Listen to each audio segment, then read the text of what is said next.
the hammer and the whistle. It's good lyrics. They were saying in that interview in that GQ interview, that was great, by the way.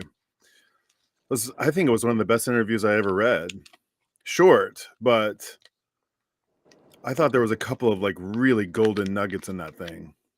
Did you agree? Did you think so? I didn't think it was the best I'd ever read, but yeah, I thought it was nice. I mean, what were the golden nuggets? Hit with the nugs.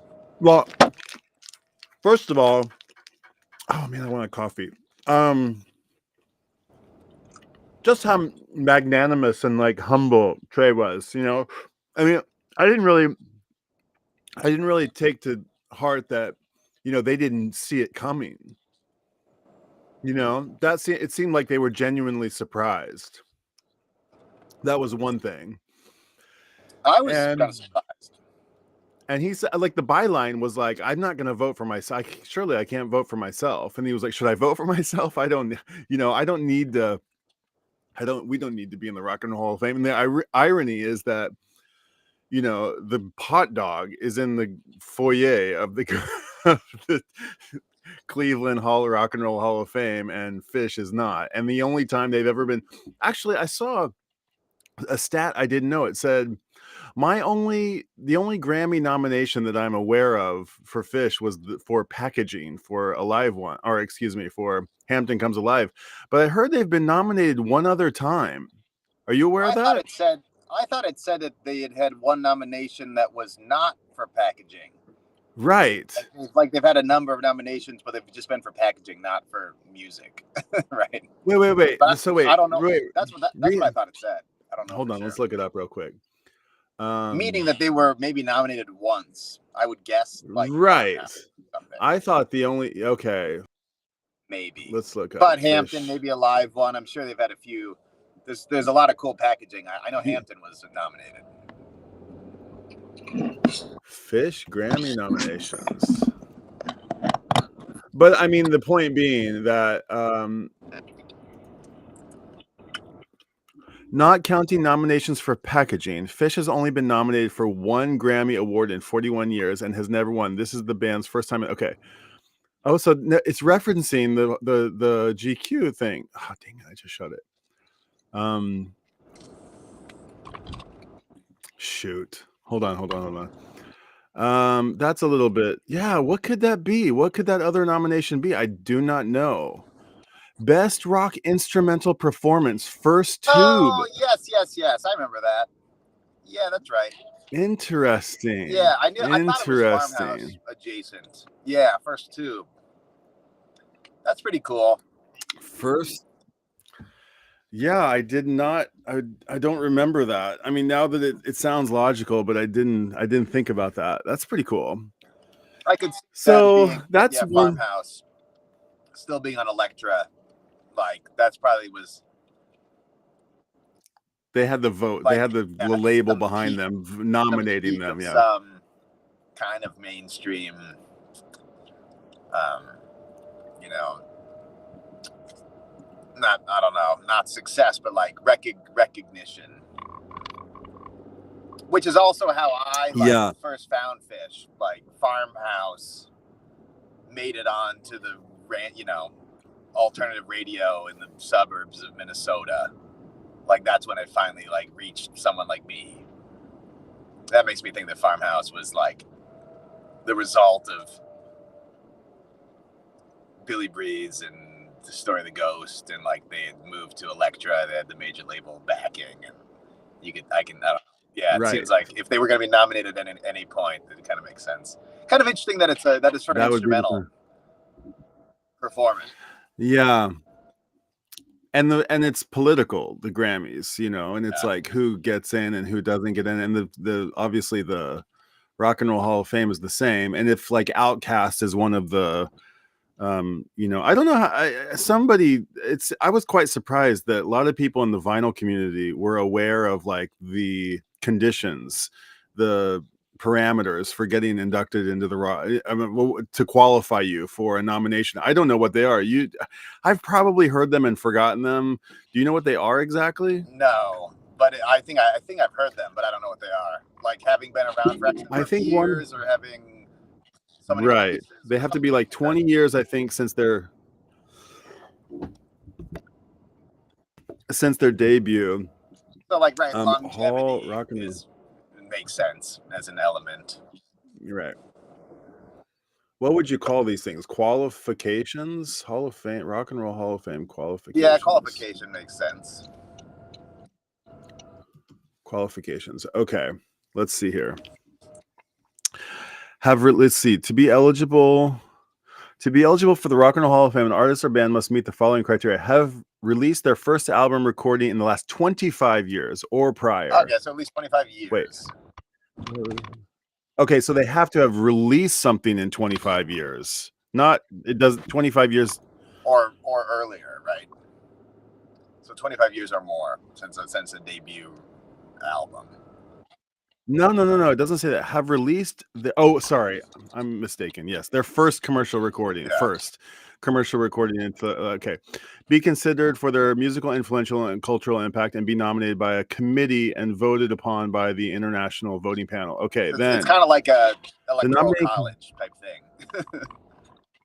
Right, and who gets decided? Right. Who these, international voting panel who gets to decide that? I heard that Dave Grohl is a voting member. How did he get picked to be a voting member? That's a little bit, I'd like to know a bit about that.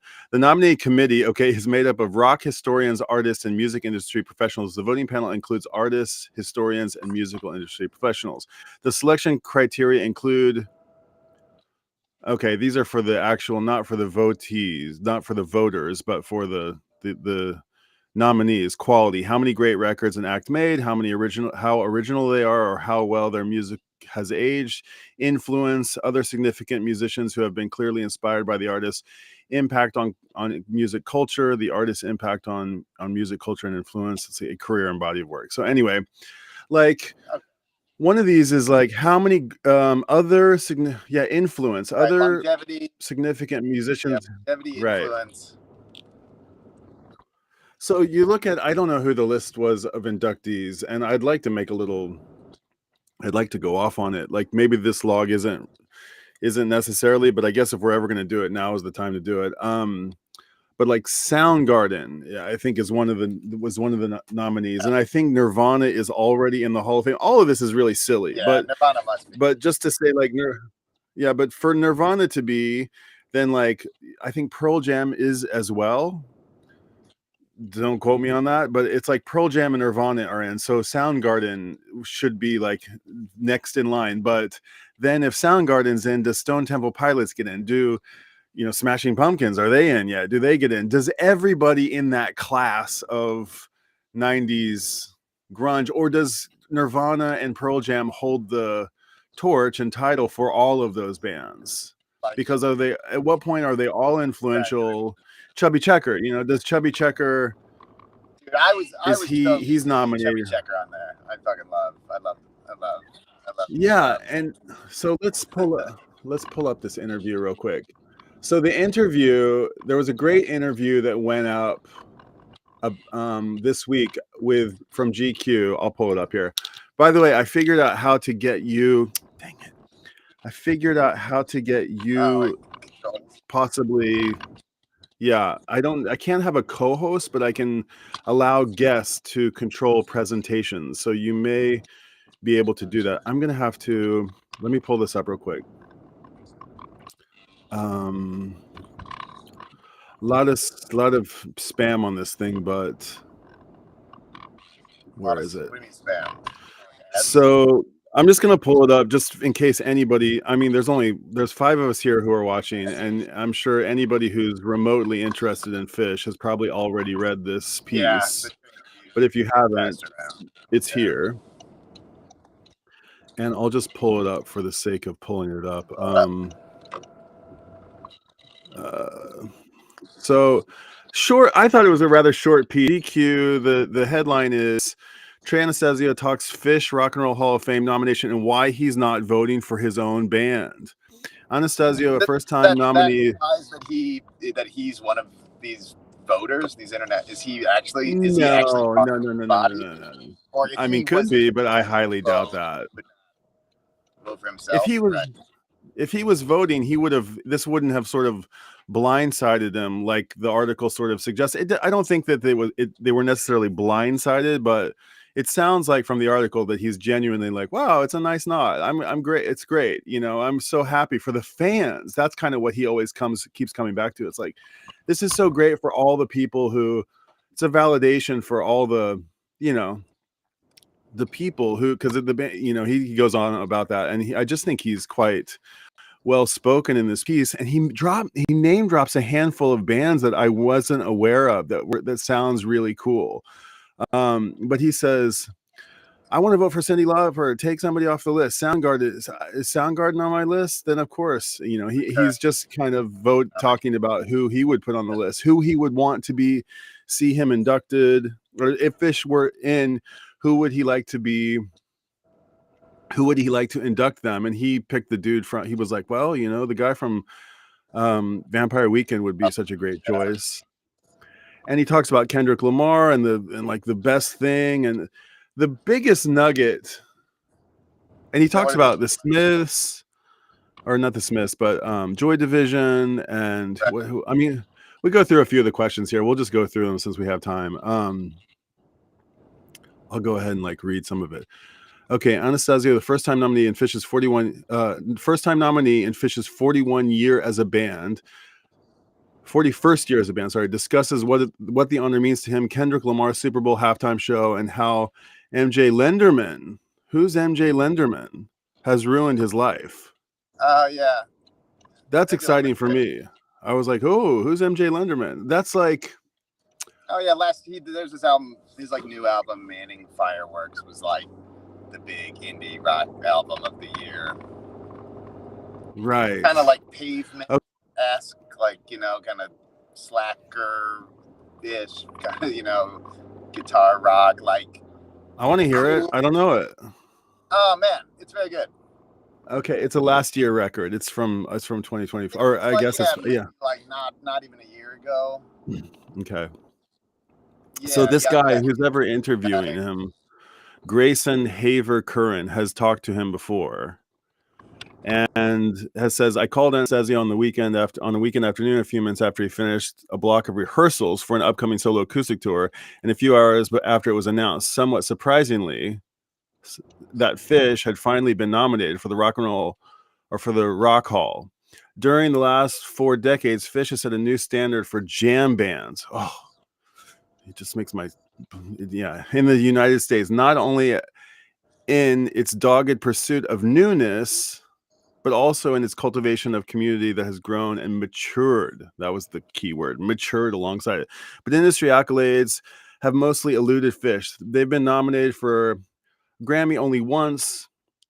Their albums rarely chart, and they've been out of the major label system for a better part of 2 decades. They've been on their own label, Jump. They've been putting out their own stuff. This was a rare show external validation. I think so too. At the end of our call, I asked Anastasia, one of the most avid and attentive listeners I've ever known, who would be on his ballot. He worked his way through the nominees, laughing as he picked, and immediately after he hung up, he sent a first text of regrets. I want to vote for Cyndi Lauper. Take someone off my list. Is Soundgarden on my list? And then, of course, there was an emoji. Still thinking about it. So obviously, like he says in this thing. Do you want to go through the whole thing? How deep is this log going? Oh goodness, I've got 7% on my phone. Let me rearrange my. Why am I not plugged in? Oh, that's so weird. A bit weird. Hold on a second. That's not charging up like it should. Okay, I need to change it. Change one.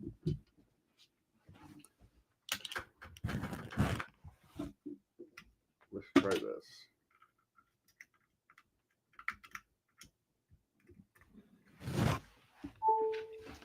Okay, let's see. That's a bigger power block, so maybe it'll work. Let's see.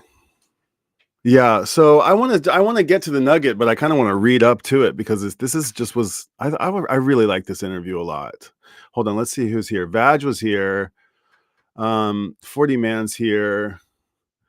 Vaj says there's a small group that picks the nominees. Okay, then there's about 1,200 to 2,000 people that are voters. The fan vote counts for only one additional vote. So I think they were leading the polls, right? They were leading the polls, and I saw another I saw there's another YouTube live stream you're not aware of, I don't think, but it's called Surface Noise. It's put on by this guy called Concert Buddy Chance. He's in St. Louis, and they have some, and he hosts the show one week, and then this other guy hosted another week, and they were ranking. They all, there was like a panel of 4 people, and they were deciding who should, like, absolutely yes, this band should be in, not this year, or definitely not. And they kind of went through the, oh wait, sorry, I've got some weird, let me pull you back up. Is Michael still here? What happened to Michael? He must have fallen off. Oh no, Michael fell off. I'm sitting here talking to the wind. That's why. Let me just make sure he's got the link handy. That happens. He's driving. Lost you. So, okay, the thing is charging. Okay, so that's why it went to that view. I'll do it again. There he is. Okay, he went into his house, I think. Whoops. Yo, phone overheated. Okay. Just like shut. Oh, now it's back. It was, yeah. Okay. Let me make sure I'm not on both at once. Yeah, sorry. I was like in phone overheated, so I couldn't like message you. No. All good. No, I was just sitting here thinking I was talking to you. It was like just kind of talking to the wind. It's all good though. No, don't worry about it. Just keep it rolling. I'm back. So let's see. Bobby would be the obvious choice to induct them. Bob Weir, of course, of the Dead, or Drew Carey, says Vaj. Drew Carey would be a riot. That would be that would be kind of funny, actually. There's so many of that Drew Carey experience on YouTube. There's so much of that. Oh my God, I'm listening to Phish for the first time. I've never actually listened to them. I've just, these like reaction videos of them. Yeah, there's just so many of them. There's like the Drew Carey one, of course, where he says what was it? He's gonna put his dick in a blender or something. Just something pretty graphic. He says something stupid, right? I mean, yeah, graphic, but, accurate. Yeah, and then there was just a recent one, a guy who there's the composer guys, the like conductor guys, who was like, listen to Yem for the first time. He was like, wow.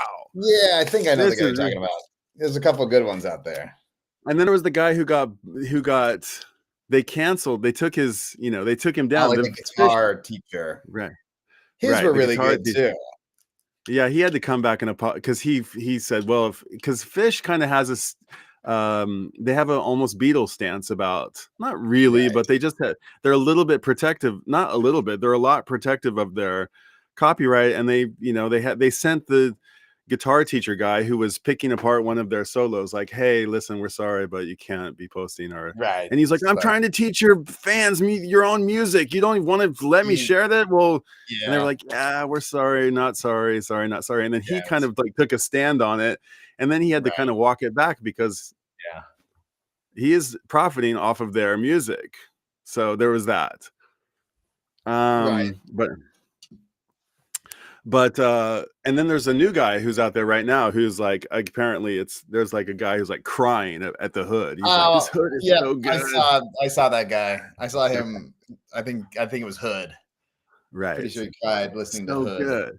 This is pretty funny. 40 Man says half awake greets from Dopey Manchester. I thought he was saying halfway to the moon. We were talking about halfway songs, and I was pulled up halfway to the moon. Yeah, it was kind of like I forgot what we were talking about. But yeah, Bob would be a good choice. Bob Weir would be. But Bob's not really such a well-spoken guy. Although, did you remember? Did you see? He had kind of an he had a teary-eyed when Jerry died, they had like a wake, and he kind of spoke for everybody, and he got up on stage and he just said like, I it was haven't a seen that. little, oh man, it's kind of corny and it's kind of powerful. He says like, we lost our friend and we lost our leader, and you know, we lost our dear friend Jerry, but I can feel him like coming Good down. impression. I'm trying my best. And he's like, we can all feel him, and if we just, you know, have a moment, and you know, we can feel you shining down on us, Jerry, or something like that. He does have like a little bit of a, and when you see him in interviews, he gets a little hippy dippy. But so does Dylan. Dylan talks about, I don't know where that came from. You know, your guess is as good as mine. You know, Bob also has that sort of, Right. you know, that's just from the other, you know, other realm. You know, we got to be open to the songs that are coming from the other realm, you know? And so I wouldn't want, but Bob would be an amazing person to induct them into the Hall of Fame. But like, Who? doesn't feel. It doesn't feel right? So the thing is that I almost like Trey introducing inducting Genesis. Yeah, but that had like Genesis, like someone was who had a transformative, right, not transformative, but formative, right, experience with Phish's music. transcendent, formative, yeah, which is why somebody else would be cool. But on the other hand, you kind of have been like, why do you care if they get into the Rock and Roll Hall of Fame or not? And I'm like, well, I don't really care, obviously, but like now that they've been nominated, I actually hope that they don't get in. I don't really want them to get in. Or not that I don't want them to get in, but it would be funny. It would be like ultimate Phish funniness if they, like, the hot dog stays in the entrance of the Rock and Roll Hall of Fame forever.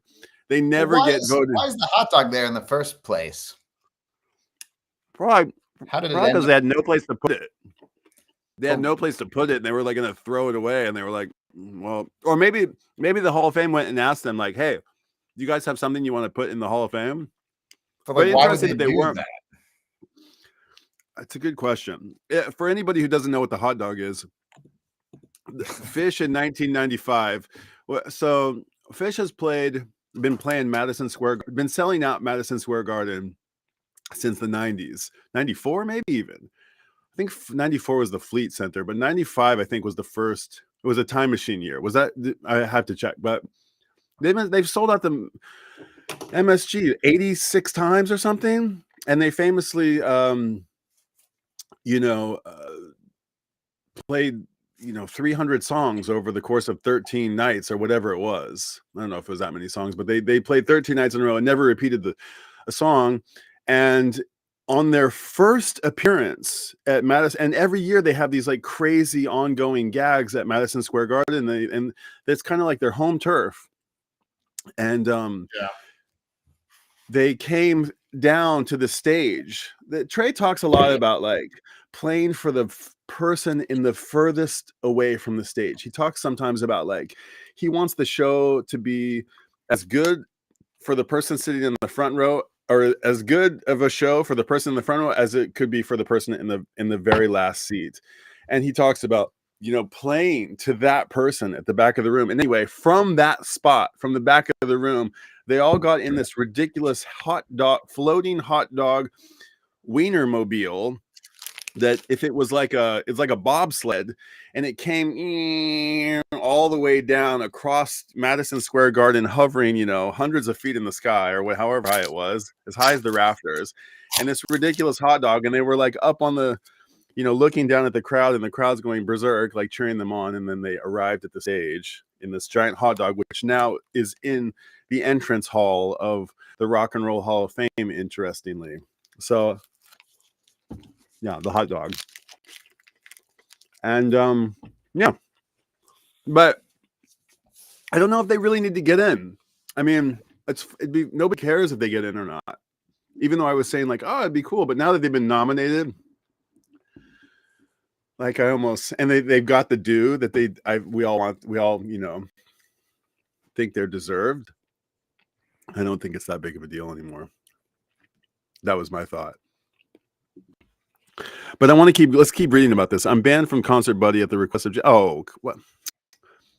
You guys gotta like go fix it, Vag. Go fix it. It's not that hard. Go do whatever you need to do to get it fixed. I like the slip between transformative and formative. Yeah, that was transcendent. I think transformative and formative. And I was thinking you were also going for like well, I don't know, but my mind went to transcendent experience. Even first thing in the morning makes me think of all formative experience transformative. Yeah, right. So we rate them higher as impressions in life. Higher. Okay. Yeah. So let's see if you can share that. Can you pull that article up? It's in the links in the chat. Can you just see if you can pull it up just to see if it's like something that you can? Well, I can't even reply to comments, so I don't think I really what the heck is up with I that? don't think I have any. Does anybody know any permissions? I used to. I remember being able to send messages to the chat, but I don't have it now. Why is that? That is not good. I've gone into settings here. But that might have been but that I think was probably when we were using StreamYard. Yeah, but you should be able so maybe I've never had it on this restream, maybe. Well, there's no setting. Probably, yeah. I'm on all the settings, and the one that I changed was oh no. Was guests can control all presentations. Push products to live chat. What's up with that? That's a bit weird. Can add share use. Okay, so you can share. Oh no, you can't. I have to go click it. That's annoying. Okay, well there it is. Now, sorry. That's all good. Yeah, I mean, I'm happy for you to. I do this. Anyway. What's the right dimension here? Not sure. I'm also like probably not gonna be able to. This is not gonna work. Subscribe to continue. I've like lost my. I've still got my thing. Mine's up here. I'll pull this on. Sorry though. Let me take that off. Okay. This one works. Keep going on it. Let's keep reading on it. Oh, I see what you mean about the ads. You could do like a 2-finger double tap on, not even zooming in, but doing. What happened? What happened? I clicked on. I just brushed past the ad, and of course it like. Oh, there it goes. Do like a double tap. Got all the ads. Oh, if you do like a 2-finger tap, like tap twice with 2 fingers on on the paragraph. Yeah. It'll like zoom in on the paragraph. Do you know what I mean? No, it's not doing that. I wonder if that's like not a default setting. That's kind of my go-to. It's my go-to zoom move. This morning before dawn, Trina says he sent an urgent message about what were the nuggets? Let's get the golden nuggets. Okay, the nugget was, hold on, let me pull it up because it was so good. It was so good. I went verbatim because it was such a good comment. Right, they do seem like they're surprised. He mentions it's the community, and that would be sort of the thing. Even more than the music is like, they've got the kind of fan base and community that every band would die for. Seriously, you know what I mean? Right. And the music is the reason they're there, but for the non-fans, it's the community that's probably more impressive. One thing that he does say that's quite interesting, he says, I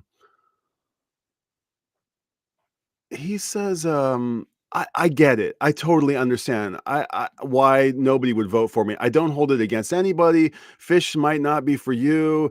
Like, we're a hard band to like pin down, and he talks about that, and I love. There was something good like Surface something. Is that? Should we just read the whole thing? Let's just read it. Reading the entire thing seems like okay. It'll all right. take forever. I don't know about just like reading an article on camera, but I do. But it's hard to find the part you want without actually reading through it. So that makes sense. That's why I'm saying I think it's such a celebration of community, because we've always stood left of center, always from the beginning. But what we've had going for us is this incredibly strong connection with our fans and audience. But we didn't make okay. So here, not counting Yeah, this nominations for surface. packaging. Yeah, Yeah, this is the part that I was remembering. Phish has only been nominated for one Grammy Award in 41 years and has never won. This is the band's first time on the Rock Hall I'll see if ballot. I can figure out how many packaging nominations there are. There's got to be only the one, I would think. You think there's more? I think there's Well, only it the says one. nominations, not counting Okay. nomination. Ah, well, who Okay. knows?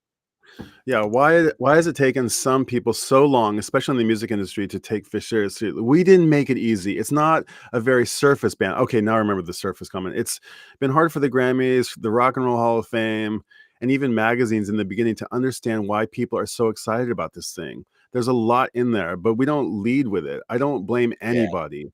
I fully understand and always have. So there's no hard feelings. I'm not making the Oasis statement that it's bollocks or whatever. It's really meaningful. Well, that's kind of Yeah, I don't polite. think he's throwing shade at Oasis, but he's just saying like, this is a huge validation for us. He's so mature. It's that's so cool. I love that about him. He's just become such a statesman, kind of, for the music. I'm so proud of to love this band. He's talking about Kendrick Lamar. I was going to. This is going to be weird, but I'm going to make this comparison without even a drop of quality comparison. But when I saw Kendrick the other night, I was losing my mind. I thought, this is the deepest thing I've ever seen in the Super Bowl. I watched it 3 times and I still couldn't pick up all the messages he was conveying. I just assumed everyone thought that until I talked to Patrick the next day. I don't really look at the internet, he said, which I found kind of interesting. Oh, that's good for him. That's a healthy decision to make. A lot of people didn't really like it. How could you not like it? It was a piece of art, but it wasn't all on the surface. I mean, it wasn't McHalftime show. You had to dig a little bit, and anyone who did dig in was rewarded. I love things like that. If it were me voting, Joy Division is in, but it's not. That's funny too. That made me think of Bryce, because I loved that Trey is voting for Joy Division, but it's not me voting. There you go. So he doesn't get a vote. That's another band that's like that. So I kind of don't like this sort of. It's not clickbait, but the title is very misleading. Of course, he's not. He's not voting at all. Yeah, but they're saying, oh, if you could vote, he's saying that he wouldn't just vote for himself. Like the interviewer says, like, well, what do you think happens at the polls? The president's gonna vote for himself. Everyone's gonna vote for themselves. I do like the surface thing though, where it's like, yeah, they're not like explaining every single gag and like, dumbing things down and explaining it all. But if you pay attention and make the connections, there's a reward. That's very nice. Yeah, I watched that Kendrick Lamar thing reverberate. I haven't seen it. Have you seen it actually? The halftime show? No. Yeah, I haven't seen it. Everybody's talking about it though. Yeah, I need to see it. I don't know how. I think it might be hard to see actually. I'm sure it's on YouTube, but it might not be actually. It's got to be on there somewhere. I gotta watch it. I'm sure. I know the audio is on Apple Music or something. Okay, but you probably want to watch. Maybe there's video there too. Apple Music has video too, but I don't know.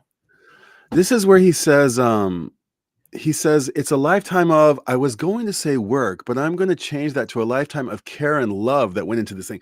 I love this because I've got the Photo Hoku thing. I've got now this Tokyo Record Style thing. And it's like, it didn't set out to be a big thing, but it was just like little by little. And I've been calling it work. It's like this mountain. You look back and you've got this like mountain of work that you're sitting on, but it's not really work. It's like much more than work.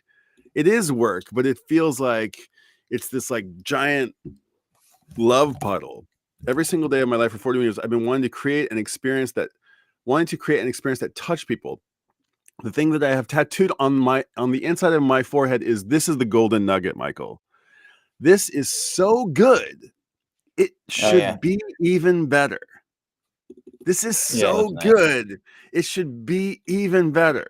I tried to say that about everything. This lyric is so good. It should be even better. This set list is so good. It should be even better. How can we improve this so that people can continue to have their mind on? What's that? That's not every set list. That's not every set list, but no, it's true. It's not every set list, but you can't see inside their mind. I mean, like you don't know what. You don't know what gets them off. Right. And That's it's like true. so many times, like we were just talking about in the last stream, like you do, like they, I don't want to like, you know, deify them. What's the word? Like, I don't want to like, but like sometimes they know what's better for you, what you want better than what you know what you want. But I really like this. This is so good. It should be even better. I'm going to take this and use this. This is going to be my new. I think that's like that goes down in a quote that is going to remain after Trey is gone for a long time. Well, Leo's or not Leo. What's up, buddy? It's just dogs walking outside. He's freaking out. He's protecting you guys. Good job. Let's see who's here. Sorry, I'm ignoring the chat. Well, you got nothing to fix. Okay, well, that's okay. It happened, I guess. Go into the stream and YouTube and click the 3 dots and then pop out the chat. Oh, but we're not in YouTube. Right. Go to the stream and YouTube. Yeah, I know. And then click the 3 dots and then yeah. Okay, but I can maybe that is a good call. Maybe that is actually a way to do it. I can grant you the. Let me just see real quick. Maybe not. Actually, yeah, you're not even on YouTube. 3 dots. Yeah. Okay. Exactly. Hold on. What's he saying? Participants. Moderation activity. What do you think? Totally fine. Yeah, I realize it's fine. I'm just trying to understand like how community moderation. Okay. Right. Anyway. Okay. So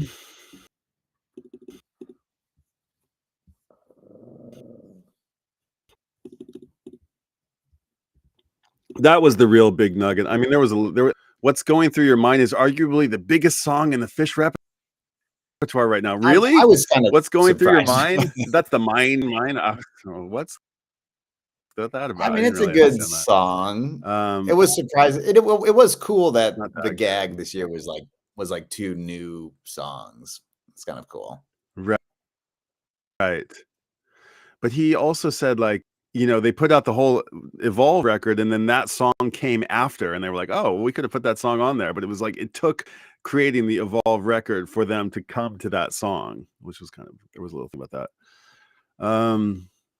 Yeah, I mean, yeah, I can relate to that. Then he says this. He says, I've been interested in becoming I have never been interested in becoming a nostalgic act. That's playing songs from 30 years ago over and over. Again, I've got a shining light in my view, who I watched because I was the right age. We used to cover Life on Mars, the greatest song ever written by the greatest artist of all time. I love how Trey does that from time to time. It's just like he's got so many great artists, but I love that he just does that. That's really cool. And 2 days before he died, he released the best album he ever made, Black Star. I was just talking about this the other day. In my humble opinion, that was his 26th album. It kills me. It's so good. I love that he's talking about that. And for those listening, Michael gifted me Black Star a couple of years ago. If maybe you're Michael, but I have my Black Star is from you. And then he says here, I had the same thought when I heard this mind-blowing MJ Lenderman album. I gotta listen to that. He referenced somebody else. Oh, and this was kind of cool too. You can only be 28 when you're 28. That was an interesting little thing. Right. Yeah.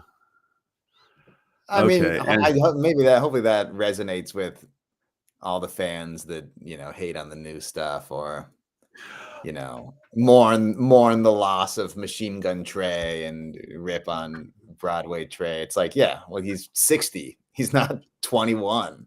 You know, I love seeing these old clips of him when he's like out of his mind. That one from the other day was real good. That like gin. It's just like he's just like woo. I think he gives like a woo. The late 90s stuff is they're just like totally just on fire. It's insane. Sometimes Jerry's like that too. If you see funny Jerry clips, he does like a little kick and he's like really feeling it. It's really funny. It's really funny. But I like he says this. He says, yes, because it's so good. I had that snide thing for a minute. Still have fun. I had that snide thing for a minute. That's Evil Trey right there. That's pretty cool. Thing. And he says, you're not the band that wrote Wilson or Crinny or Rift. I love that he's just like, I don't care. I heard like Chappelle talking about Prince. We've talked about this, but like all he wants is the new shit. The new stuff. Yeah. And I want the new shit too. That's what I'm so pumped for. I love going back, but I want to hear the new shit. Oh, and then he bought a piano for himself. He says for his birthday, and he can't. It's not. He says he's hard to play. What else? Yeah, it's so good that it deserves to be better. I thought that was the biggest nugget away. That was the biggest kibble from the whole thing. And then he says, who should induct you? Okay, that would be cool if honored if Ezra Koenig, Vampire Week, want to do it. He's so well spoken. Interesting because I don't know his name, embarrassingly, but the drummer of Vampire Weekend is like the guy who got it right. The huge Phish head. Right, I've heard that. He's the huge fan, and I think he kind of got the rest of the band into Phish. Speaking of, Ezra Koenig, whatever his name is, was on Under the Scales, the like Tom Marshall podcast. Yeah. I remember. And it was like they merged with some other podcast and changed it to Undermined or something. Did they? Okay, I don't remember that. But they've like started to put the old Tom Marshall Under the Scales episodes back online. Oh, good. And dude, the Ezra Koenig interview is awesome because he kind of talks about listening to Phish. Right. As a newbie and having his bandmate who's like totally obsessed and like slowly kind of like, having these realizations about, I think he kind of talks about like humor and like how like, real music was serious. Right. Humor, humor wasn't part of it. It was just, but then like Phish kind of helping him like see that just, you can have humor in your music and not be Weird Al or, something Ray Stevens or, it's not just like, there can be humor without it being like, just like all a joke. Yeah. There's like pretty good conversation that Tom Marshall Under the Scales. I always appreciate that, like U2. I always appreciate that they're a bit self-deprecating.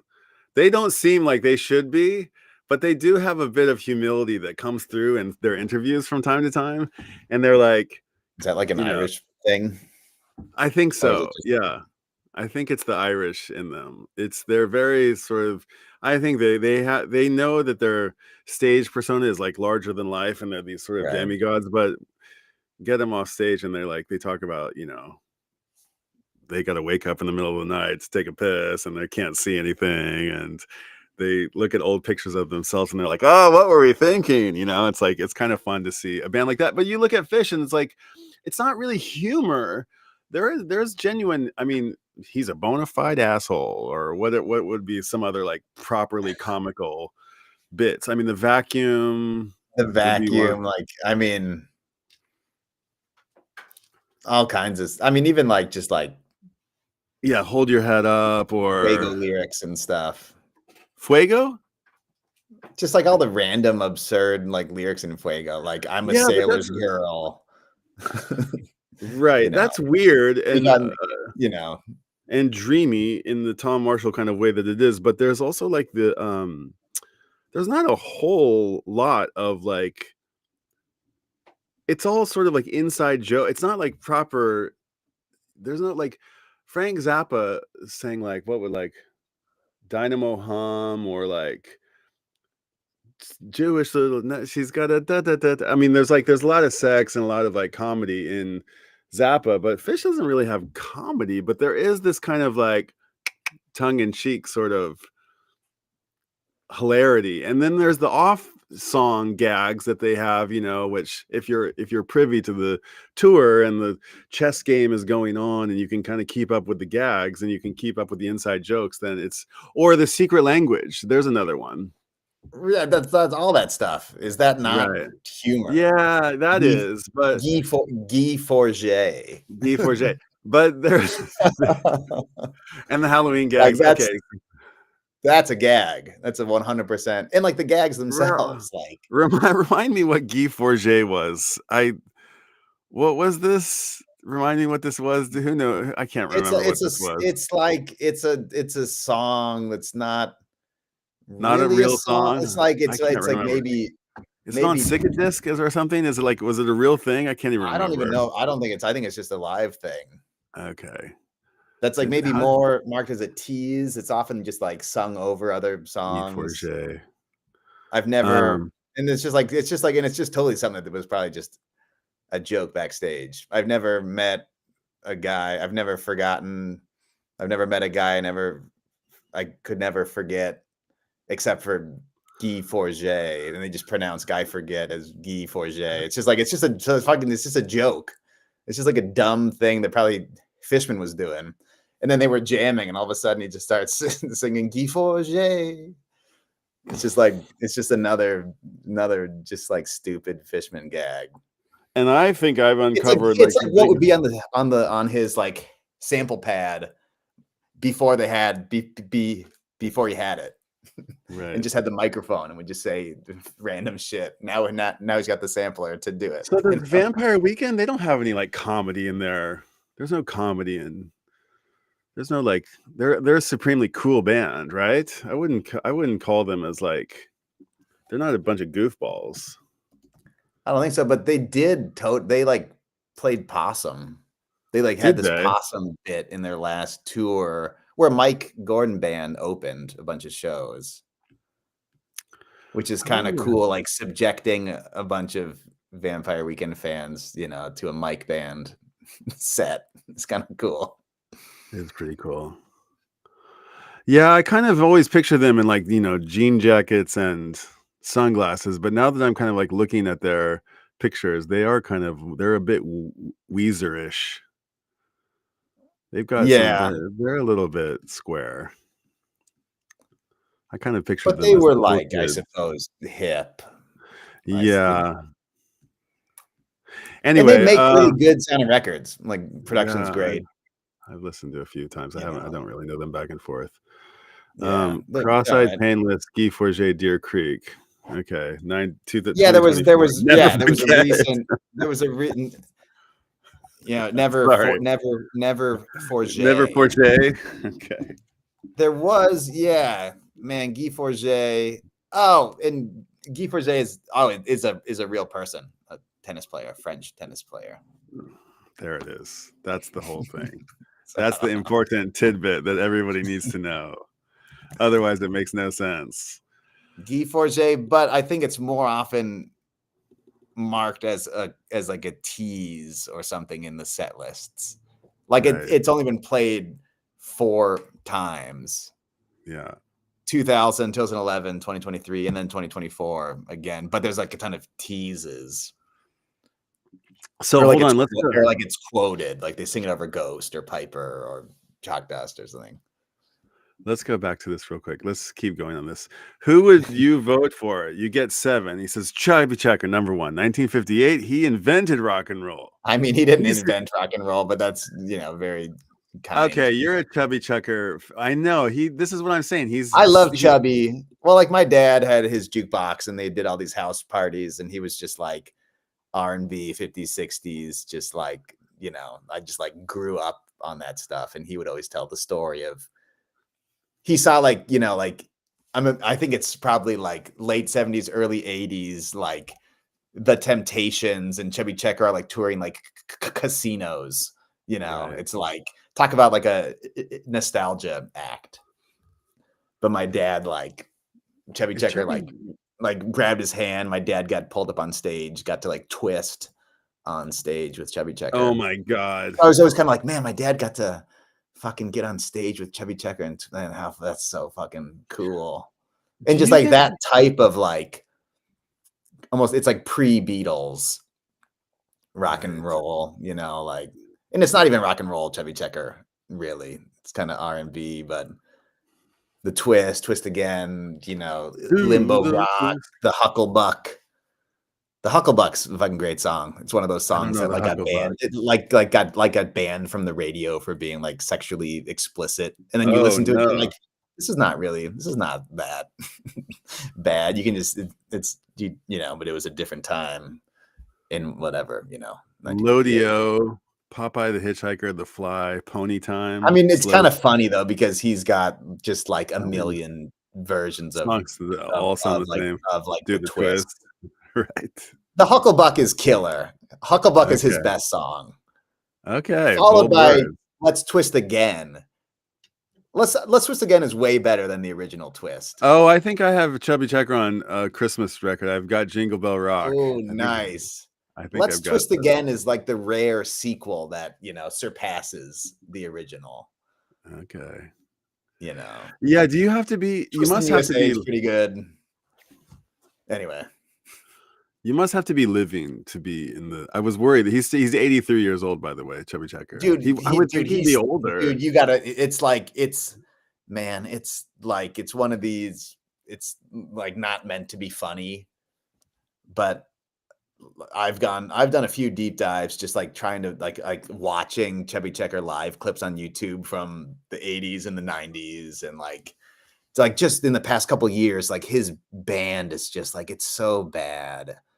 Oh no. It's just like sounds like a karaoke machine, like bad, just like young dude, like session musicians. And he's got this obviously like weird fake hair and he's wearing his jean jacket. But he like still does shows. And there's like, 70, 80-year-old women that are just like, you know, at the front of the stage screaming and like, you know, going crazy for Chubby. That's cute. Dude, awesome. Chubby Checker's great. Yeah. I watched like Happy Days, and I thought that was like my mom's era. Like I remember being like 12 years old, like watching Happy Days and like really loving it. And like thinking that was like my mom's when my mom was a kid, but that wasn't, you know, that was 15 years before, you know, she was a kid.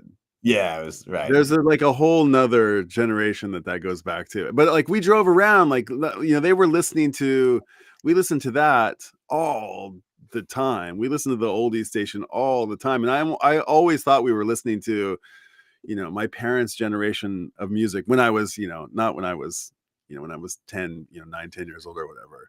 Right. But Chubby Checker was like, wow, my parents like did the twist, you know, but it was already like, you know, it was already oldies by the time they were in school doing the twist, I would think. Right. And certainly for your parents who are probably 10 years younger than mine. What was it? My mom always does this one. She does this one. This is like her dance move. I don't know what this is. I don't really know that one. That's a pretty good one. And she does like the Charleston. She's got her. She knows like the alligator. I don't know what I don't know. She's got a handful. Right. Of them. Like yeah, what are some of them? What's the?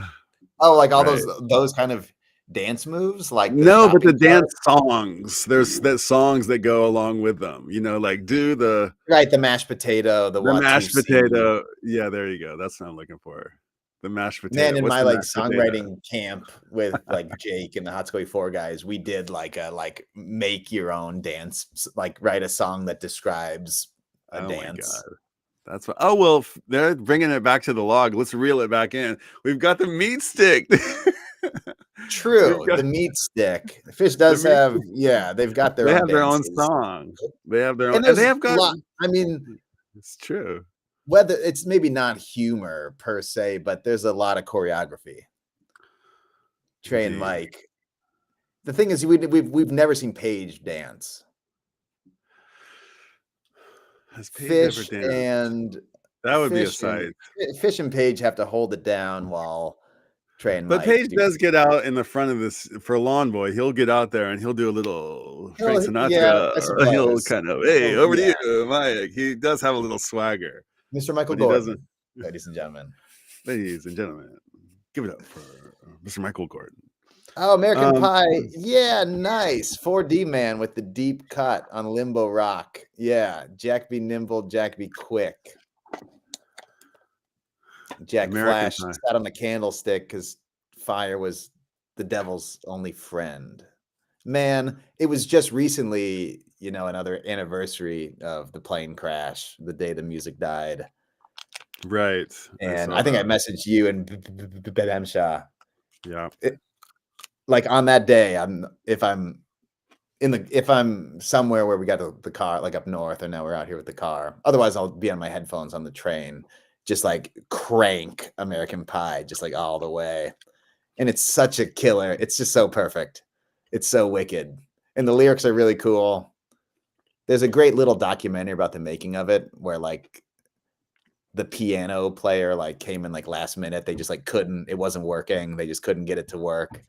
And then kind of like a Rolling Stone, where what's his name? I didn't know the story of Rolling Stone. Al Cooper, is that his name? This guy who was just like a kid and like didn't really play any instrument, was just trying to like get in on the action and was like, I'll play organ. And he ended up playing that famous organ riff on like a Rolling Stone. American Pie, like they just like this, they were just like, it's not this arrangement. I don't know what this is, a cool song, but man, I don't know. Wow, what if American like last Pie minute, never existed? Like all that piano, like the whole intro with all those great piano licks and stuff, like that just kind of like made the arrangement and brought it all together. I'm looking for my copy of it. I think I have a copy of it. That's kind of one of those cool. It's not that cool. It's interesting. American Pie it's the same format as like an LP on LP. Oh, I found it. Where you've got like the fake fade out. It's too long. They got to put oh, nice. With the katakana. That's cool. Yeah, of course you have to play, half the song only fits on one side, so you have to flip it over. Well, that's what I was just saying. It's the same. It's the same as the LP on LPs. Oh, really? Okay. Oh, yeah. I see what you're saying. Right. Yeah, where so it's like this jam is so long, it takes up both sides of the record. Hey, is that Don McLean? Is that him? I actually don't know what he looks like. Is that him? him? That's him. That's definitely him. Yeah. Okay. I assumed it was, but lots of times you get these weird Japanese picture sleeves. No, that's the same as the LP jacket. Him with his some weird. Okay. Yeah. Which I wonder if I can find like just a weird. Sometimes you get these like records with random people on. Right. Like a dude driving a car that has nothing to do with the band. It's yeah, and that's just like the same as the karaoke, like the lesser karaoke songs that just have the random stock footage, like video of the guy and the girl on a date or something, just like random guy walking around at night, like distraught about unrequited love. Man, I love those. I wonder who makes all those. I don't know. Videos. Man. Oh, whoops. Let's so hold on. He says Chubby Checker. An hour. Yeah, okay, Chubby man. Hold on, let me pull this back up. Oh, I was gonna say also here, I'll let me prep something else.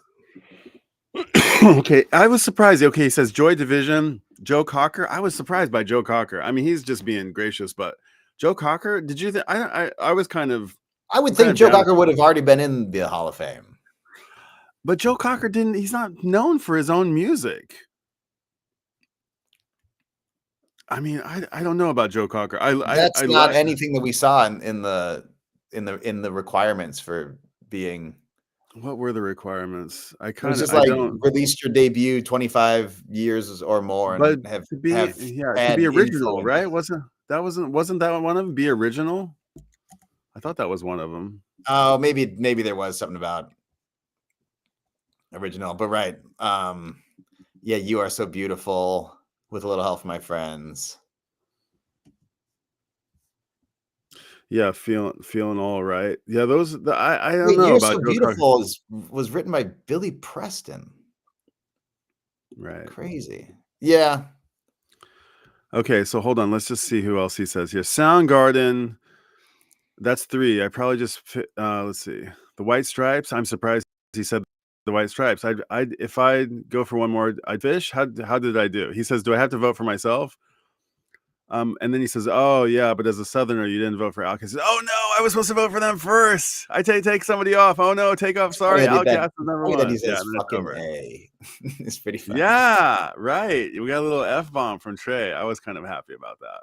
I do have on the screen, if you want to throw it up. I got the fan ballot loaded up here. We can see the fan votes and we can see the full list. It's funny how far and away Phish has just like, not quite twice as many votes, followed by Billy Idol as like the fan vote. That's interesting. And like Joy Division is way down there, second to last. Really? I mean, it's pretty tight. White Stripes neck and neck there. White Stripes can go in anytime. They can put them in. Yeah, there's no rush there. There's no rush there. And even then, like, I mean, I suppose they were huge. They were probably influential. Yeah, I'm happy to see all of these people in there, except it's just a matter of kind of timing. But yeah, I mean, I don't want to be a hater. I don't want to be known as the hater of the log. And I was, I made clear my distaste for Eric Clapton. Okay, so wait, but I'll also say that Oasis. Did we talk? Man, Oasis is just I mean, Don't Look Back in Anger. There's a handful of songs that I think are real good, but man, when they announced those reunion shows and I kind of just like played through all the Oasis albums and like the lyrics are just like garbage. It's almost like the new Ringo album. The lyrics are better than these Oasis albums. They're just like, they're not singing about anything. I mean, you could say it's just like bubblegum. They sold a lot of records. They sold a lot of records. But I hate just how like awful they are as people and the whole like brother rivalry nonsense. And it's nice to see Trey be like, I'm not going to just, say the whole thing is bollocks. This is a meaningful to be, chosen for this list. I think, 40, he doesn't really care. 40 Man's from Manchester. So I kind of think like they weren't as huge in America as they were everywhere else in the world. They were enormous in America. Think so. Right? But I'm also like, Coke and Pepsi, Beatles and Stones, IBM and Mac. I'm a Blur guy. I think if it's British Invasion, Blur and Oasis, I would choose Blur every single time. Blur was bullied Nardwuar, and for that I will forever. It was the drummer. It was the drummer, and I do also hate that. They're just as like rich, privileged kids as those Oasis guys. They were so mean to Nardwuar, and he was so. But I think it's been fixed up. They've buried the hatchet. Okay, that's good. I believe so. I do hate that. I really hated to see that. But so did Sonic Youth. Everybody, and so did everybody. Nardwuar is misunderstood, misunderstood. And that's his whole thing, is he's trying to get you on edge. Oh God, I felt so bad. I felt a little bad because one of my BC friends, vinyl community buddies, ran into him at a record store, and it was an interesting little thing because. Everybody who sees Nardwuar knows, everybody who makes it on camera with Nardwuar at least, knows Nardwuar. And my acquaintance who knew him didn't know him that well, or he knew his name but hadn't seen a bunch of his videos, so he didn't really know the shtick. But gotcha. In the end, he says my acquaintance is the one who's making the video, and he's like, "Hey, I'm here. I'm at the record store, and here's Nardwuar." And Nardwuar's like, "Hey, it's I'm here with this, And he says, and then Nardwuar goes, doot, doot, doot, doot, doot. And then it just nobody knew what to do. Oh no. Yeah. And I was like, oh no. And then, but Nardwuar recovered really quick. He must know really well. He's got to be, he's like he's the greatest interviewer of all time. Yeah. So he knows how to recover from that, and he didn't make anybody look bad. And oh my God, that would be so great. Like he would dig up all kinds of crazy niche. We should try to make that happen. How does he do that? How does he get? He goes deep. How does he go so deep researching these people? It's like you could do it. It wouldn't be that hard. You just have to go. I'd go to your brother, and then I'd go to like a family friend, and then I'd be like, "Hey, is there an old girlfriend you can introduce me to?" You know, just like I'd go all. You just go all the way down. But man, I mean, he really puts in. He does his homework, like for real. He definitely and does. finds like copies of like records that these people put out in high school, or finds random merch and finds all kinds of rare shit and just like gifts it to them. It's like How amazing. you know that? I know, it's really cool. Okay, so he says, so Vaj says there's been people that have been inducted who never wrote their own songs. I think Elvis is like one of these guys who like, if you're not gonna let, why can Elvis be in if you're not gonna let Joe Cocker in? Okay, fine. I don't really care. In the end, he says it doesn't really matter since people like Miss Elliott. Oh, throwing shade at Miss Elliott. Elliott's in there, and that's interesting. Oasis, too imitative in their bravado desperado shtick was shallow. Good band, but not as good as Blur. Okay, so you have 40 Man's on your side. Oasis equals the equivalent of what Orson Welles defined as ham acting. Ooh, that's a rough comment. I like that 40 Men's in Oasis is a Blur guy. Okay. Orson said ham acting isn't acting large per se, but pitching your projection bigger than your presence can fulfill. I wonder where the ham comes in exactly. Why is, I mean, Fishman is also a ham. Interesting. Yeah, but I think this is a different ham. Is this a different ham? It's funny that there's so many different meanings to the word ham. There could be a different ham. That's a different ham. I like the Oasis. I don't mind them. I mean, I love their songs. Man, I can't do it. Okay. I kind of find them funny. And now that they're like, now it's like, it's hilarious. At the time I could see through it. I felt like I could see through it. And then now that they're like old curmudgeons kind of, and there's like, they go to the little, you know, they go to the schools and they like talk to the little kids and they're like, you know, they're goofballs. That interview was insane. They're funny, right? They're quite good. I like that. Okay. Well, I mean, if you could, I mean, yeah, who would you, if you were picking, is it 3 or 5? Oh, hold on, I'll pull it back up. You're a Black Crowes guy.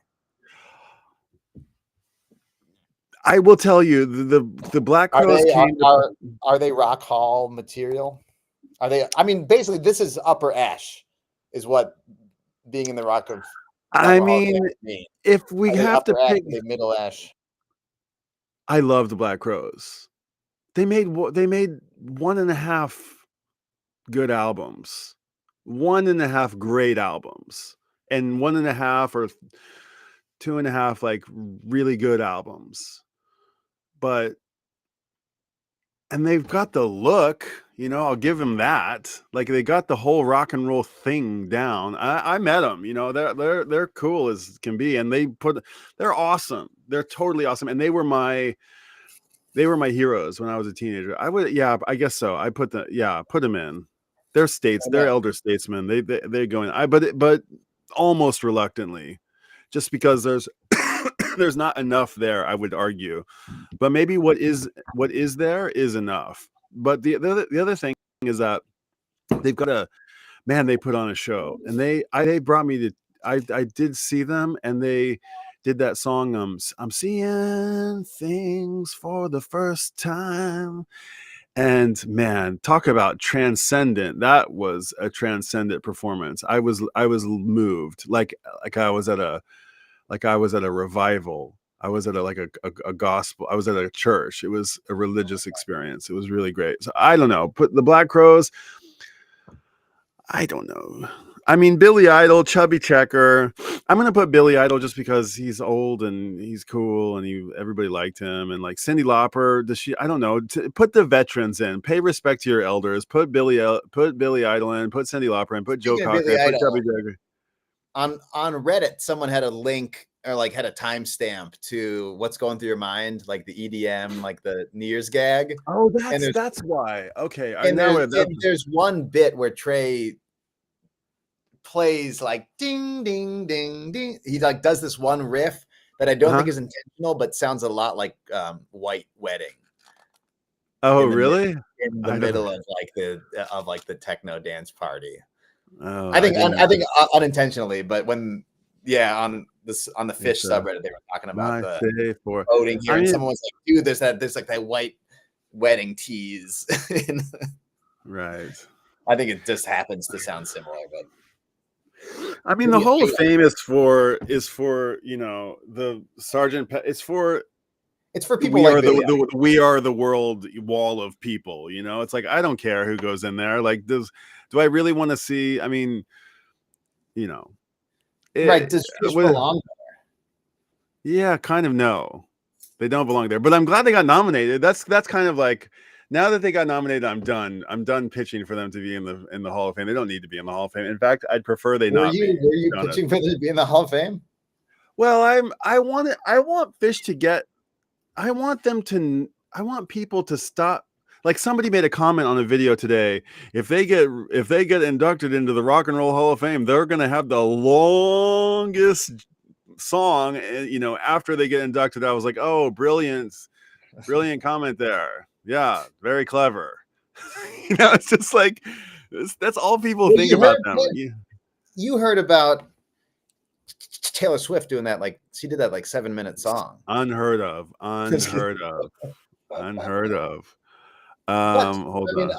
There's something nice about that. Everybody has their own experience with music.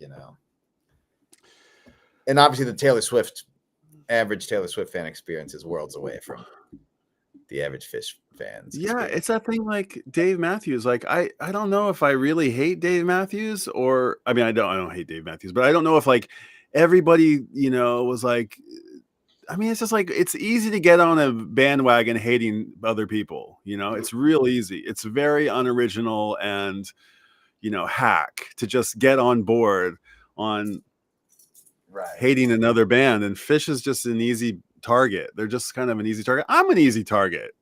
Well, even what's the point of the hate?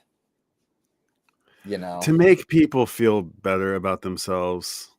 To make people feel better about themselves. So it's almost like if making fun of Phish is what's gonna, help you from not doing something worse. It's rough. Maybe rough. Sure, go ahead. I don't, man. What motivates people? I have no idea. But I just think that if you don't, I mean, there was like a stream I watched the other day that was like one guy was quite articulate about all the ways that like his take was that without Phish you don't have Bonnaroo, without Phish you don't have Coachella, without Phish you might not have Burning Man. Without Phish, you don't have, they're like the biggest they've got more influence over Ticketmaster than any other band. They have their own festival. They have their own record label. They they really have made something that, and like you said, they've made something completely their own. And I don't know who else is doing it like them. I can't think of another band, even the Dead, didn't do what they're doing. The only thing, I want people to be like, okay, I made fun of the Phish for so many years, but okay, they're fucking great musicians, and it's still not for me, but they're definitely, I'm impressed. I don't need the validation, but I just want, I don't want them to go down as like, I saw it with the Dead. The Dead is they're so, punk now, and they're also so Target, I have a t-shirt. I have a t-shirt from the Gap, like an officially branded t-shirt that I bought at the Gap that has Jerry Bears on it. But they're also that should be the qualification for getting into the Rock and Roll Hall of Fame. You have to have a collaboration with Gap. You just your aesthetic has become part of the cultural fabric, and people don't even know what it is. Like the Joy Division album cover is on t-shirts and nobody even knows that it's from a band. Right. They just think it's a cool design. That's really not a good thing. Probably it's just turning these, it's just like a superficial, super flat, just the way something looks becomes commodified. But it's like not everything reaches that level. You have to have so much not cultural impact, but like, you know what I mean? You have to have had your work in front of so many people that so many people recognize it. And then it, there's something, even like Trey says, like, they're not like a surface level band, and the deeper you dig, the more you're rewarded. But you see like all these rappers and stuff like wearing like Grateful Dead shirts and stuff, and they became this aesthetic, like repurposed in a whole new context. And like that doesn't happen to every band, or like Mariah Carey just like raking in bajillions every Christmas with her Christmas song. It's just like there's certain things like I even like my parents like singing like Shake It Like a Polaroid Camera. You're like, man, okay, that Hey song was so big, like even my parents knew it. It's, like that's reach of some kind, whether you think it's authentic, or whatever, or you think it's bullshit. It's like that's like reaching a giant audience. There's a scene in Bittersweet Motel where he's like, I think he's like, I get off, I do it because I love it, I get off on it, and not the I'm pumping iron, not that comment, but he's like, the more we put into it, the more we get out. Yeah. And Mike, who says that? That's a fun little moment. I think that's Paige, actually. I think the more we put into it, it's quite funny. But know that there's a point where Trey's like taking issues. Like I put a lot of work. I spent a lot of time working on it. Like a lot of time. He kind of like I take it real seriously. He kind of says something along these lines, and I'm like, okay, all right. And then he says in this interview that they just had, like, never let them see you sweat, which I quite like that comment too. I like that too, and we see it every time. It hinted at what you were talking about, like, oh man, I'm scared because I don't know how they'll top this next year. But it is always like, oh man, we didn't realize they were rehearsing Sci-Fi Soldier all year through spring tour, summer tour. Like they had this whole thing in the works. Nobody knew all the work that was going into it. And then they just like, bam, drop it. And don't let them see you sweat. It's like, damn, they fucking put in the hours on this thing and nobody had any idea. Yeah. That's really cool. Similar to Metallica seeing the clip and being like, man, 13 shows. Oh man. Oh God. It's like, sounds like torture, but they're just like amazed at the effort that's gone into it. Yeah. It's Herculean. It's really amazing. I mean, that's, it's smart. It's smart and dedicated. And even above like almost, as important. I mean, the music is transcendent, but the fact that it's just, there's so much effort, there's so much intention, there's so much like creativity, so much like, intention into it. That's really what I mean, intelligence that goes into it. I mean, all those, all the moments where there's like, the band is firing on all cylinders and they're all going through the thing, and it's this ridiculously it's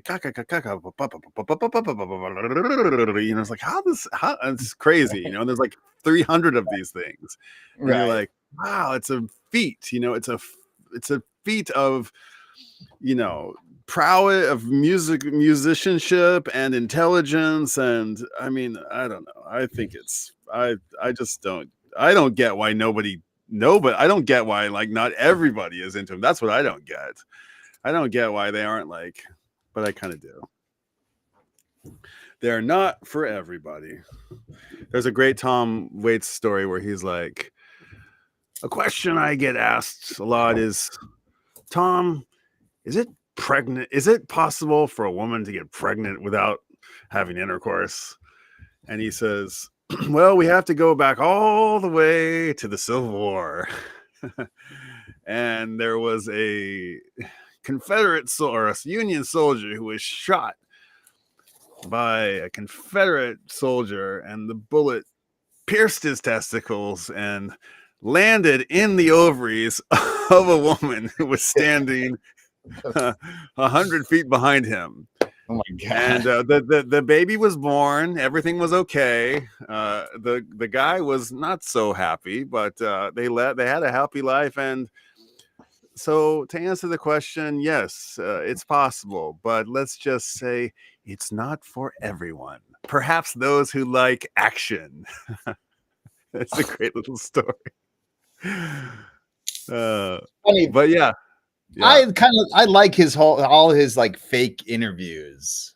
Oh my god, he's so funny. Like, and like Weird Al does those like re-edited fake interviews. Like, man, I don't know Weird Al. I've probably seen them, but like he'll take like an interview with somebody, Paul McCartney, and then like try to like mimic like the lighting and the wall behind them, like, and then like make up new questions and like edit it and like make a fake interview out of sure. an existing interview. Yeah, Tom Waits has got the one. Tom is an old man now. His hair, he let his hair go white, and yeah. I think did Hosono do this too? I think Hosono did this. I think he's like white haired now. Well, I mean, as you get older, wait, that's not who I'm thinking of. I'm thinking the Moriyama, Daido Moriyama. That's what I'm thinking of. Daido Moriyama, a famous Japanese photographer, had dyed his hair black for years and years, and then he went white. And Tom Waits is like, well, the first time you see him with a big white head of hair and a big white beard, you're like, whoa. And I don't think he's going back. So I haven't seen a recent photo. Let me try to find one. Yeah, he's Tom Waits. I bet I wonder if there's like, he's not out there that much. I don't know if we're getting any more from Tom Waits. We may be done. He may like Black Star us. There's something from SF Film Award Night 2023, December. Rare surprise. Pull it up. How's he look? Hold on, I've lost my tab. Oh, Tom makes rare appearance in MME. This thing. I've still got it. Yeah, the share's still going. Hold on, let me pull it up. Screen share if you want to grab it. Yeah. Okay, so he's got a little red thing going on. But this is he's not out there. 20. That's 2020. Okay, that's quite a while ago. Right, yeah. I think even since this moment, he's gone full on white. Don't quote me on it, but he's gone full white. Oh, like this. Yeah, there he is. Yeah, exactly. Is this from a movie or something? Yeah, I always wonder. It's good, but yeah, I kind of really got into Tom Waits. I mean, I was never really into him. Not like I was. Yeah. I mean, but I remember really, not for everybody, liking man, is it called Bad As Me? I remember really getting into Orphans. Yeah. And then Bad As Me. And then like Bad As Me, and like he played on Letterman. That Letterman performance of Chicago is just like so awesome. He's amazing. Interesting tidbit there. His bass player, Taylor. Don't know. Who like, and he passed away, the bass player, a few years ago. He was the brother of the drummer of the Ventures. Oh wow! Little trivia for you. Not even trivia. Factoid. Here's a question: where are the Ventures the biggest? Are they the biggest in Japan? I mean, probably.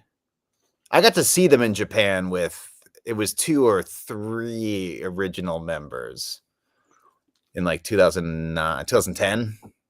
I think just before a few of them like stopped touring. And I think there's now like a Japanese Ventures and US Ventures that just like tour separately. There's like 5 Ventures out there. And like Noki Edwards, I think did he die? There's like only 1 or 2 original members left alive, not even like playing.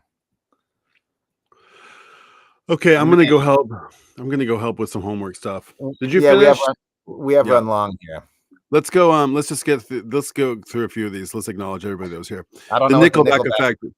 That was the like hate. It's fun to hate on Nickelback. It's like fun to hate on Phish just because. Or like it's fun to hate Creed. Creed was one of those bands. Right. Leo's coming in. We got Leo coming in here. Hey Leo. Let's see. Orson pitched his projection large, but his presence fulfilled the pitch. In Third Man and Touch of Evil, I haven't seen these. Maybe I have Large but not Ham, as in Beatles, not Oasis. I mean, yeah, Oasis's whole shtick is like we want to be the Beatles. It's kind of just like, yeah. I remember the first time I heard them, I was probably like 13, and I was like, "Oh my God, it's the next Beatles! I found the next Beatles on late night MTV." I thought that was and then they kind of like they had a little everything they did was trying to look and sound like the Beatles. That's why. Yeah, I forgot what it was, but it was like their first single. Yeah. Sorry, Rachel is an Oasis fan. Okay, I do like them. Okay, but small doses, dude. I mean, blur guy. Go listen to 12/31/95. Does Phish do it? Does Phish? No. Oh, that's New Year's Eve. That's New Year's. That's like the chess. That's the Time Machine. Yeah. Oh, wouldn't it be awful if you had to go back and every time you turn on the radio was dun dun dun dun dun dun dun dun dun dun dun dun, which you love, I think, right? I don't love it, but I had a couple of Collective Soul CDs. I mean, I was 12 or 13. I'm pretty sure I got them through like, what was it called? BGM. What was like the Columbia House? Columbia House, yeah. Yeah, they're another product of the Nickelback effect, really. They were kind of the first 90s. They became that. But that's really because Trey threw so much shade at him in that. He did. It's funny that they just talked about how annoying that song was. But it was probably one of those things where you just heard it everywhere. You're like, man, why is this? It was everywhere. It was everywhere. You could not escape that song. And I don't even know anything about that band. I should look into them and like go listen to them again and see if they're cool. I think they're probably I don't know anything about them. My Manchester University pal Sally still gets triggered by Sally Can Wait, a new release at the time. Sally Can Wait. We rang it. We sang it to her every chance through our master's education. Okay.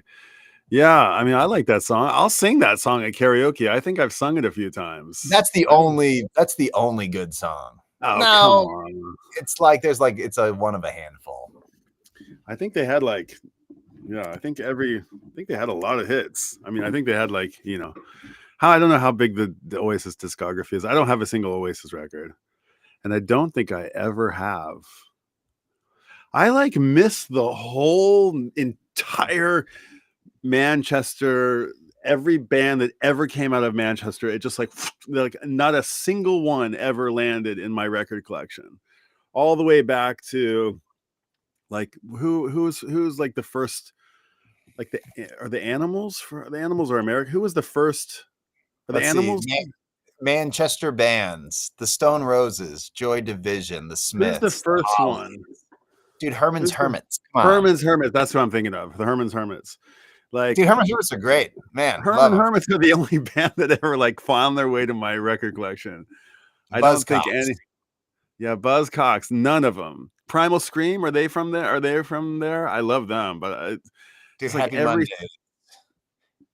Yeah, you said you never got into. You don't. It just never didn't find its way to. I think I was dead. I think I was so deep into Phish, and all of that music came at the same moment. Yeah, and it was just that's music. That's music with no humor. It's serious, quote unquote art. I'm making a statement that's deep and profound, and we're serious about presenting our art. Joy Division and New Order and the Smiths. That, you know what I mean? Where those bands would never, do grind. They wouldn't be like, let's do a funny a cappella thing. Right. It's not even part of the playbook, you know, Radiohead. But at the same time, if Phish were to play a festival, the Beatles are right. They have that kind of humor. Even like the Stones don't really have that. it's true. It's not like joke. It's not like joke songs, right? That's not what I mean. Right. Sure. But yeah, they have a cool factor. But I kind of think that there's this other certain cool factor that doesn't have to do with sunglasses and leather jackets. It has to do with keeping up in conversation and having, you know, cultural things to discuss, and maybe you don't, you know, something to add to the conversation. And I don't want to say that the Oasis guys or anybody can't do that. I'm sure they can better than I can, but I like that. But having said that, if Phish and Oasis were on the same bill, which they very well might be in just a few months' time, I fucking pray to God that Phish doesn't play Grind. I hope they do not play Grind. or you know, I don't know. Are you upset that I said that? You're like, what? Are you throwing shade at Grind? No, I'm not throwing shade at Grind. It was just an example of like you would never see. No. I'll happily see them. It's my own insecurity. It goes back to that, like, I'm a closeted Phish fan. It goes back to that. But like, no, I want them to play Free or Hood or Yam. Like, you know, what would they play? Well, like they did Yam and they did Chalk Dust and stuff at the Tiny Desk, for example. Like, yeah, what's their like outward Hello World type set list, you know? Which they don't really. That's a good question, actually. It probably would be like one song if they wanted to, you know, stretch it out. So something like Yam or Hood or something that would have a few different movements and, you know, show different aspects of the band. That's why we call them the Holy Trinity. I think Divided Sky and that would probably. Oh wait, but that might be the one. You know. Divided Sky would be one. What would be it? What would be that's a good question. Vaj, what do you say to that? What would you put up there? The most all-encompassing of all the different aspects of the band. Maybe Pebbles and like something. I could see Pebbles and Marbles.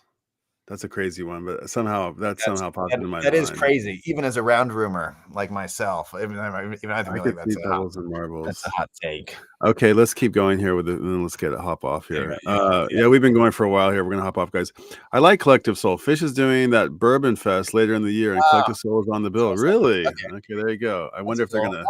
I remember a few songs, but I remember what the album covers looked like. I haven't thought of Collective Soul for 20 years, you know.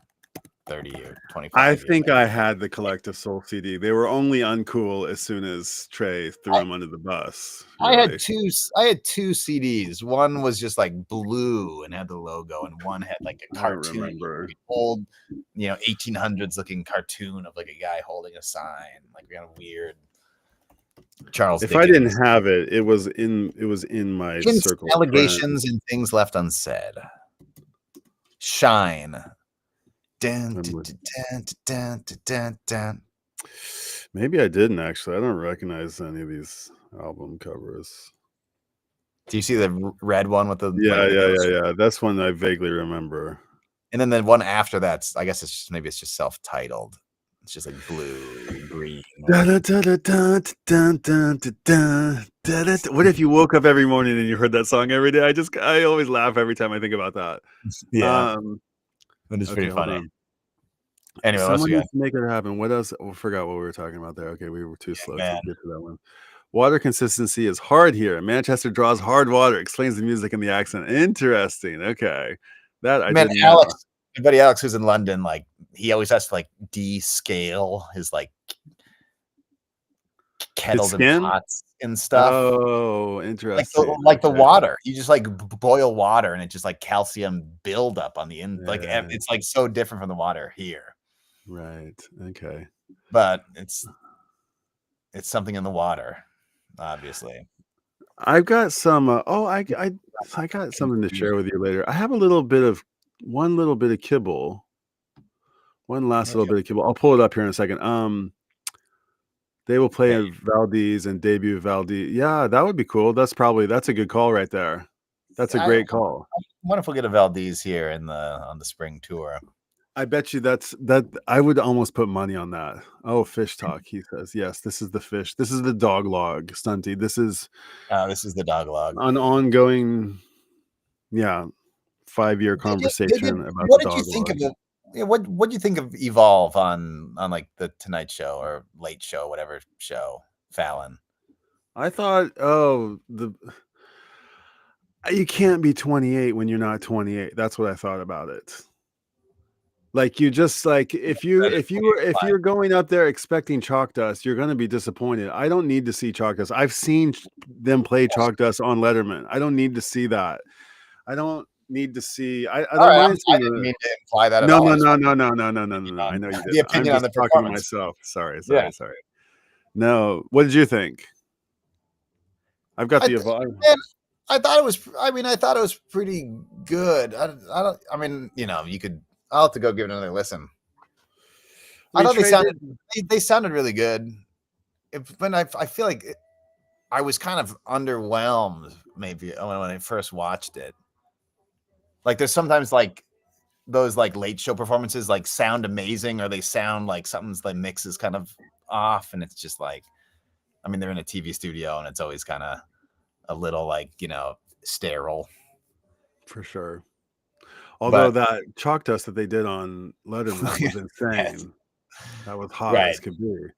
Big sausage fingers, just it's awesome. Really good though, man. Evolve is great. Evolve is great, and Trey also said, he really loved Sigma Oasis, which in that interview he said, "Yeah, I thought Sigma Oasis was great," and I keep saying that I think we didn't know whether to make heads or tails of that record, and now I think in some time you'll go back and you'll listen to it. It'll be like a Sci-Fi Soldier to you. It'll be like, wow, this is actually this was a sleeper. I would put it lower in my ranking of the Phish albums because it's all Trey Tom songs, no Page, no Mike. It's just like I think it is very good. Okay. Larry Taylor was the bassist for Tom Waits, who died, and Canned Heat. Yes, okay. And I want to say Mel Taylor was the drummer of the Ventures. Japan 65, Japan 64, Japan 60. There's like a live album that's called just like Japan 64 or something. It was like only on CD. There's no vinyl version of it. It sounds so good. The recording quality is amazing and they're just hot as hell, just like shredding. Very, very good listen. If you've never heard it, Ventures, Japan 64. I'll find it. I feel like that's a dead easy one to find that like book off. That probably every single book off in all of Japan has one. Okay. Again, it would be on CD only. There is not a vinyl version of that album. Oh, really? Okay, sorry. But they shred, man. They sound so good. Although they're bouncing around the room, sadly cliche. I mean, that would be a great song. I don't know what's sadly cliche about it. Like when like that Dave Matthews documentary where he shows them like teaching the guys down in South Africa or wherever they are. You're like, whoa, the riffs, these riffs are great. This beat there's like all kinds of great syncopation. It wouldn't be totally representative of the entire Phish experience. But like we said, like, can you get that in one song? Is something like Yam or Hood the closest you can get to sort of touching on a lot of the different archetypes of Phish songs? I don't know. I don't know what to. I would like to give it some thought. It's a good question. It'll be great to see what ends up happening. Yeah. Also, they never ever play with Oasis. Yeah, that'll be interesting. I'm sure it'll be fine. Let's see who gets in. I don't know when they decide and what happens next. If when they trickle it out onto YouTube, I wonder what'll happen. Okay, so yeah, hold on here. I saw Phish Dollar Night in Santa Cruz 25 years ago. Wow, underwhelmed. Okay, well, try maybe give him another shot. 25 years ago would have been 2000. Yeah. Dollar Night in Santa Fe? Dollar Santa Cruz Night. or Santa Fe? Wait. Dollar Night. That must be like, yeah, something's confusing. That's the name of the venue or something. Okay, I'm running out of steam. Yeah, we've dogged our log. We've dogged our log. We've logged the dog. Logged out. Yeah. We've logged it. It's logged. Okay, well, you got what's the rest of your weekend looking like? Just whatever. Okay. A little bit of working on some music, working on some recordings, just like walking the dog, just I got nothing. Okay.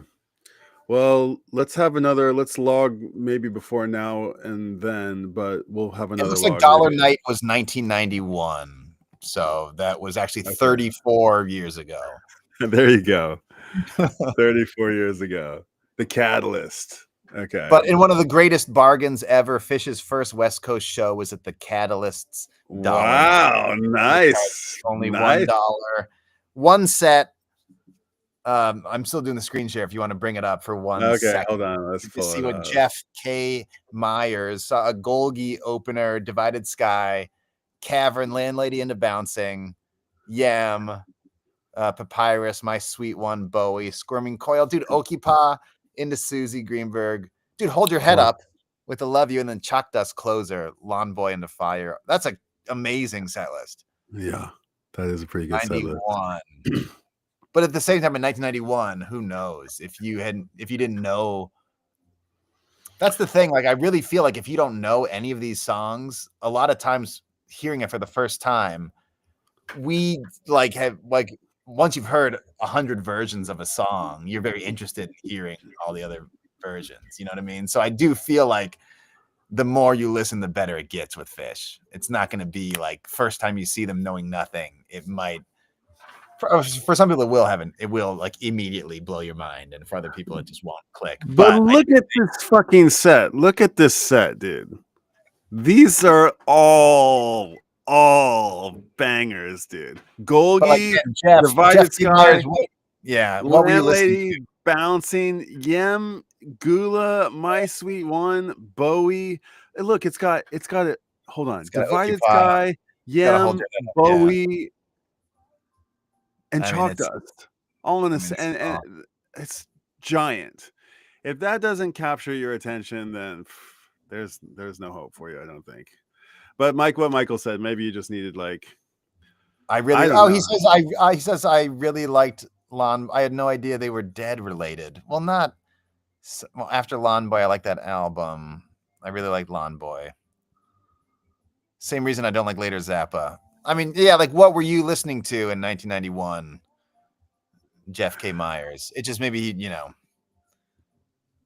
interesting though. This is I've never heard of this show. This looks pretty amazing.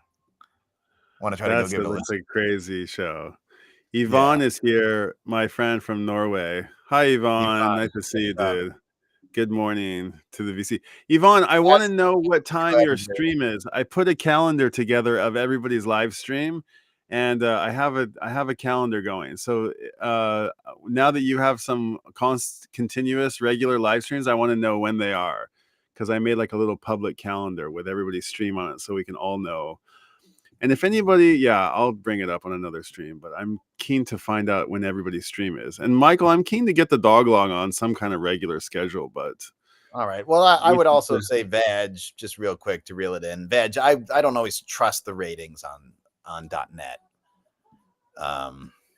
Did it have a low rating, the show? It says it has kind of a low rating, but it's like you would need everybody to put a rating on every single show. It's like they're going to be skewed. They're all going to be skewed in some way, which is why Phish.net like turned off the ratings after the Gamehenge New Year's gag, because everybody was rating it the best show ever, and it was like fucking up the stats. So I don't know.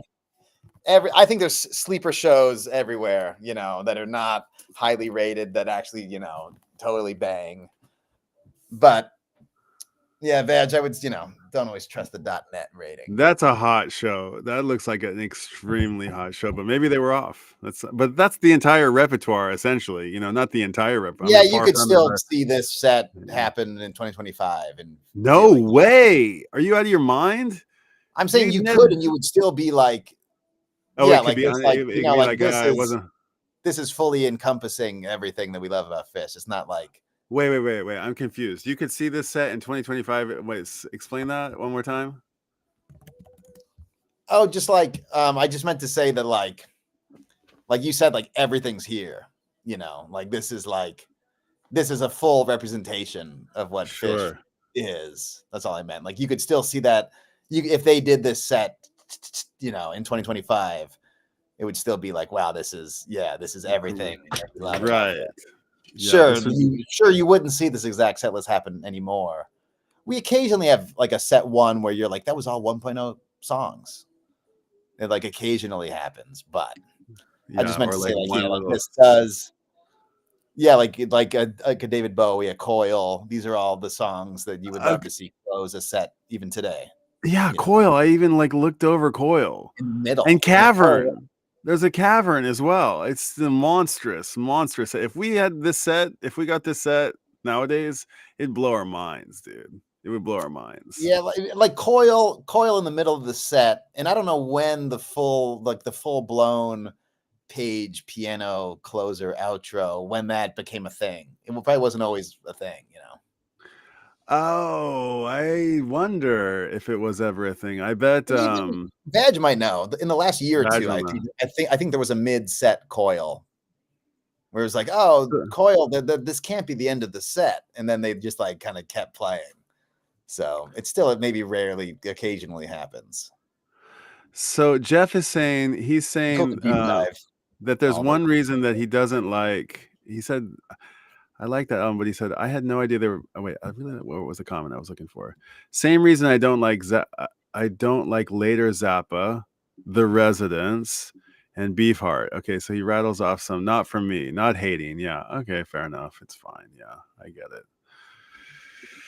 Yeah, I will try Wednesday and Friday, 4:00. Okay, perfect. Wednesday and Friday. I'm going to make a memo of that, and I'm going to add you to my calendar. Wednesday and Friday at 4 p.m. Norway time. Good to know. Cool. Should we wrap it up? Yep. All right. Yeah. Good to see you guys. Thanks for tuning in. That's the dog log. That's the log. And man, go vote for Phish. You can vote once a day. Rockhall.com. Oh, really? Okay. I didn't even know. Oh, yeah. Shout out to Jeff and Stunty and Yvonne and very Badge and 40 Man. 40 Man. Yeah, I appreciate you guys being here. Yeah. There's some Phish people here, or some Phish people go listen to the Catalyst 91. That looks like an insane. God, maybe we got to throw that on. Is that West Coast show? That might be hard to find, actually. That might not be an easy show. Listen to that ahead of the upcoming West Coast spring tour. Let's get Nardwar to go down to those West Coast shows. Let's make that happen. That would be a riot. There was no way. They are playing in like Seattle. He's like Pacific Northwest, right? I know. It would be fun to see Mike get interviewed by Nardwar. Oh my God, a meeting of the minds, dude. All right, dude. Well, I'm gonna go dream of the Mike Nardwar interview. Okay. Well, nice. Party on. See you on the next log. Peace out. Later.